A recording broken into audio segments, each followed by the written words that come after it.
Hi friends, ಎಲ್ಲರೂ ಹೇಗಿದ್ದೀರಾ? Welcome to my channel. ಇವತ್ತು ಮಹಾಭಾರತದ 54ನೇ ಎಪಿಸೋಡ್.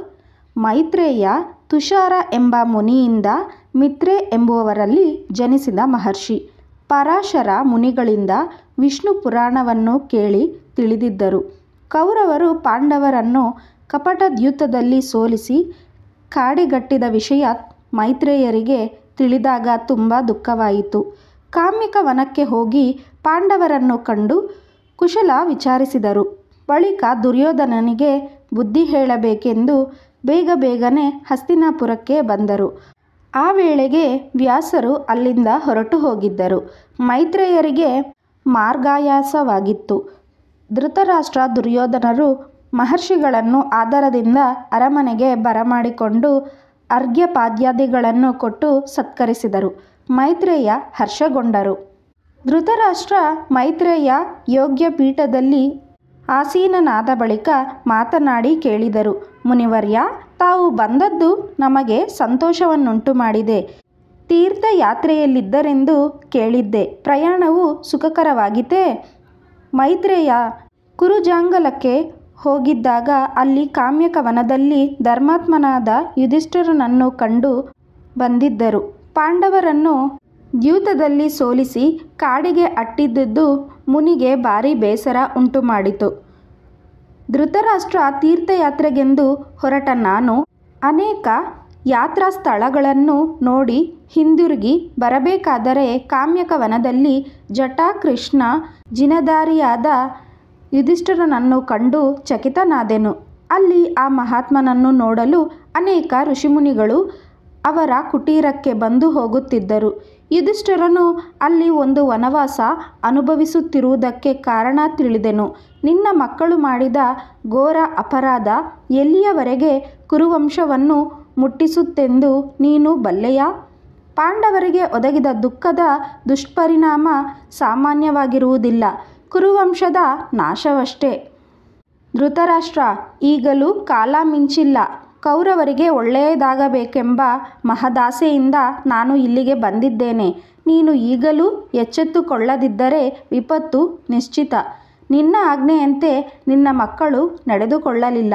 ಪಾಂಡವರನ್ನು ಹಿಂದಕ್ಕೆ ಕರೆಯಿಸಿ ತುಂಬಿದ ಸಭೆಯಲ್ಲಿ ಮಹಾಸಾಧ್ವಿ ದ್ರೌಪದಿಯೊಂದಿಗೆ ನಿನ್ನ ಮಕ್ಕಳು ನಡೆದುಕೊಂಡ ರೀತಿ ಇಡೀ ಮನುಕುಲಕ್ಕೆ ಅವಮಾನ ತರುವಂಥ ಸಂಗತಿ. ಪರಮ ನೀಚರು ಅಂಥ ಮಾರ್ಗ ಅನುಸರಿಸುತ್ತಾರೆ. ಅದನ್ನು ನೋಡಿಯೂ ನೀನು ಸುಮ್ಮನೆ ಕುಳಿತಿದ್ದೆ. ನಿನಗೆ ತಪಸ್ವಿಗಳ ಮಧ್ಯೆ ಖಂಡಿತ ಗೌರವ ಸಿಗುವುದಿಲ್ಲ ಎಂದು ಹೇಳಿದರು. ಧೃತರಾಷ್ಟ್ರನ ಬುದ್ಧಿಗೆ ಕುರುಡು ಬಂದಿತ್ತು. ಮೈತ್ರೇಯ ಹೇಳಿದುದೆಲ್ಲ ನಿಜವೇ. ಆದರೆ ಏನೆಂದು ಮಾತನಾಡದೆ ಸುಮ್ಮನೆ ಕುಳಿತುಬಿಟ್ಟರು. ಮೈತ್ರೇಯ ಅನ್ಯ ಮಾರ್ಗ ಕಾಣದೆ ದುರ್ಯೋಧನನ ಕಡೆ ತಿರುಗಿ, ದುರ್ಯೋಧನ, ನಾನು ಹೇಳುವುದನ್ನು ಸಮಾಧಾನದಿಂದ ಕೇಳು. ನಿನಗೆ ಒಳ್ಳೆಯದಾಗಬೇಕೆಂಬುದೇ ನನ್ನ ಅಪೇಕ್ಷೆ. ನಡೆದಿದ್ದು ನಡೆದು ಹೋಯಿತು. ಆದರೆ ಇನ್ನು ಪಾಂಡವರೊಡನೆ ದ್ವೇಷ ಬೇಡಪ್ಪ. ನಿನ್ನ ಉತ್ತಮ ನಡವಳಿಕೆಯಿಂದ ಲೋಕಕ್ಕೆ ಒಳ್ಳೆಯದಾಗುತ್ತದೆ. ಪಾಂಡವರೊಡನೆ ಶಾಂತಿಯಿಂದಿರು. ಪಾಂಡವರು ಸಾಮಾನ್ಯರಲ್ಲ, ಎಲ್ಲರೂ ಮಹಾವೀರರು. ಭೀಮನಿಗೆ 10,000 ಆನೆಗಳ ಬಲವಿದೆ. ಅವರು ಬಕ, ಹಿಡಿಂಬ ಮೊದಲಾದ ರಾಕ್ಷಸರನ್ನು ಸದೆಬಡಿದನಲ್ಲವೇ? ರಾಜಸೂಯ ಯಾಗ ಕಾಲದಲ್ಲಿ ವೀರ ಜರಾಸಂಧನನ್ನು ಬಲಿ ಹಾಕಲಿಲ್ಲವೇ? ಮರೆತೆಯಾ? ಭೀಮನೊಬ್ಬನೇ ಸಾಕು, ಒಬ್ಬರನ್ನು ಬಿಡದೆ ಯಮಪುರಿಗಟ್ಟುತ್ತಾನೆ. ಭೀಮ ಮಾಡಿದ ಪ್ರತಿಜ್ಞೆಯೂ ನೀನು ಬಲ್ಲೆ. ನಿನ್ನ ಮೇಲೆ ಸಿಟ್ಟಿರುವ ಭೀಮ ವನವಾಸದಿಂದ ಹಿಂದಿರುಗಿ ಬಂದ ಮೇಲೆ ಸುಮ್ಮನಿರುವನೇ? ನೀನು ಭೀಮನನ್ನು ಎದುರಿಸಲು ಸಾಧ್ಯವೇ? ನನ್ನ ಮಾತು ಕೇಳು, ಕೋಪಗೊಳ್ಳಬೇಡ. ಎಷ್ಟೇ ಆಗಲಿ ಪಾಂಡವರು ನಿನ್ನ ಸೋದರರು. ಅವರನ್ನು ವನವಾಸದಿಂದ ಮುಕ್ತಗೊಳಿಸಿ ಅವರ ರಾಜ್ಯವನ್ನು ಅವರಿಗೆ ಕೊಟ್ಟು ನೀನು ನೆಮ್ಮದಿಯಾಗಿರು. ಇಡೀ ಲೋಕ ನಿನ್ನ ಈ ನಡವಳಿಕೆಗೆ ಮೆಚ್ಚಿಕೊಂಡು ಹರಿಸುತ್ತದೆ ಎಂದು ಸವಿಮಾತುಗಳಿಂದ ಹೇಳಿದರು. ಮೈತ್ರೇಯ ಮಾತನಾಡಿದ್ದು ದುರ್ಯೋಧನನ ಕಿವಿಗೆ ಬೀಳಲೇ ಇಲ್ಲ. ಮೈತ್ರೇಯರ ಬುದ್ಧಿವಾದದ ಮಾತುಗಳಿಗೆ ಪ್ರತ್ಯುತ್ತರವನ್ನು ಕೊಡದೆ ಪಾಂಡವರು ತನ್ನ ಮುಂದೆ ಎಷ್ಟರವರು ಎಂಬುದನ್ನು ಸೂಚಿಸಲೋ ಏನೋ 4 ಬಾರಿ ತನ್ನ ತೊಡೆಯನ್ನು ತಟ್ಟಿಕೊಂಡು ಗಹಿಗಹಿಸಿ ನಗುತ್ತಾ ನೆಲವನ್ನು ತನ್ನ ಕಾಲುಗಳಿಂದ ತುಳಿಯುತ್ತಿದ್ದನು. ಮೈತ್ರೇಯರನ್ನು ನೋಡಲು ಮನಸ್ಸು ಮಾಡಲಿಲ್ಲ. ಮಹರ್ಷಿ ಮೈತ್ರೇಯರಿಗೆ ಭಾರೀ ಅವಮಾನ ಆಯಿತು. ಯಾರೇ ಆಗಲಿ ತಾವು ಯಾರಿಗೆ ಮಾತನಾಡುತ್ತಿರುತ್ತಾರೆಯೋ ಅವರು ಕೇಳಿಸಿಕೊಳ್ಳದೆ ಹೋದರೆ ಅಥವಾ ಸ್ಪಂದಿಸದಿದ್ದರೆ ಮನಸ್ಸಿಗೆ ನೋವಾಗುತ್ತದೆ. ದುರ್ಯೋಧನನ ನಡವಳಿಕೆಗೆ ಮೈತ್ರೇಯ ಸಿಟ್ಟಾದರು. ಕಣ್ಣುಗಳು ಕೆಂಪಾದವು. ತನ್ನ ಕಮಂಡಲದ ನೀರಿನಿಂದ ಶುದ್ಧಾಚಮನ ಮಾಡಿ, ಎಲ್ಲವೋ ದುರ್ಯೋಧನ, ನಾನು ಇಷ್ಟು ಹೊತ್ತು ನಿನ್ನ ಹಿತಕ್ಕಾಗಿ ಹೇಳಿದ ಮಾತುಗಳನ್ನು ಕೇಳಿಸಿಕೊಳ್ಳದಂತೆ ನಿರಾಕರಿಸಿ ಅವಮಾನ ಮಾಡಿರುವೆ. ನಿನ್ನ ದುರಾಭಿಮಾನ ನಿನಗೆ ಕೇಡು ತರುತ್ತದೆ. ಇದರ ಫಲವನ್ನು ನೀನು ಬೇಗನೆ ಅನುಭವಿಸುವಂತಾಗಲಿ. ನೀನು ಸೋದರರಿಗೆ ಮಾಡಿದ ದ್ರೋಹದ ಪರಿಣಾಮವಾಗಿ ಮುಂದೆ ಘೋರ ಯುದ್ಧವಂತೂ ನಡೆಯುತ್ತದೆ.